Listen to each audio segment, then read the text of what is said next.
సభకు నమస్కారం అండి. మున్సిపల్ చైర్పర్సన్ గౌరవనీయ మున్సిపల్ చైర్పర్సన్ గారికి, మున్సిపల్ కమిషనర్ గారికి, సభను వేదిక అలంకరించిన వివిధ జనసేన తెలుగుదేశం నాయకులందరికీ కూడా నమస్కారాలు చెప్పుకుంటూ, ఇక్కడ ఎవరైతే వచ్చారో ముఖ్యంగా లబ్ధిదారులు నన్ను నేనేం చెప్తానో ఈ యొక్క సమస్యలు చెప్పి నా నుంచి జవాబు కోసం ఎదురుస్తున్న మీ అందరికీ ముందర ఒక క్షమాపణ చెప్పుకుంటున్నాను. చాలా ఆలస్యమైంది మెరుగు రావడానికి.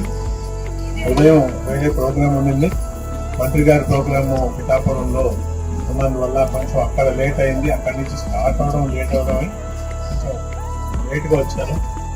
అయినా మీరు అందరూ ఓపికగా నా కోసం ఎదురు చూసి మీ యొక్క సమస్యలు తెలిపినందుకు మీకు కృతజ్ఞతలు చెప్పుకుంటూ, నేను విన్న ఈ సమస్యలు నేను ఇక్కో చైర్మన్ అయిన తర్వాత ఇట్లా కాలనీని చూసుకుంటూ వస్తున్నాం. దాని యొక్క ముఖ్య కారణం ఏంటంటే, ఈ కాలనీలో ఒక్కో కాలనీలో ఒక రకమైన సమస్య ఉంటున్నది. కొన్ని అన్ని కాలనీలకి కామన్గా అక్కడెక్కడ పోయినా కూడా ఈ సమస్యలు కొన్ని ఉన్నాయి. కొన్ని కాలనీలో వాళ్ళ యొక్క కాలనీకి ఆ కాలనీ యొక్క ప్రత్యేకమైన సమస్యలు చేస్తున్నాయి.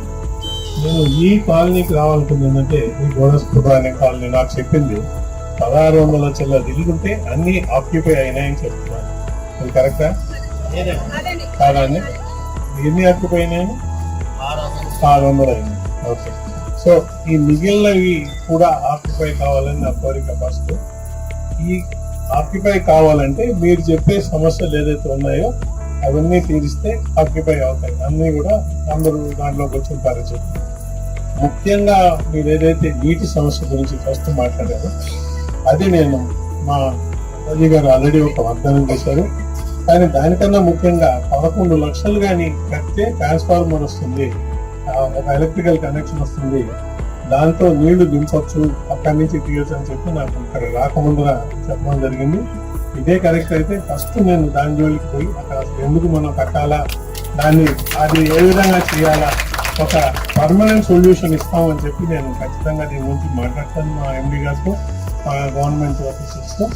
సో నేను నోట్ చేసుకొని ముఖ్యంగా మీ నీటి సమస్యని ఏ విధంగా తీర్చాలా అనేది ఒకటి. రెండవది మీరు అడిగింది ఇక్కడ ఒక దారి.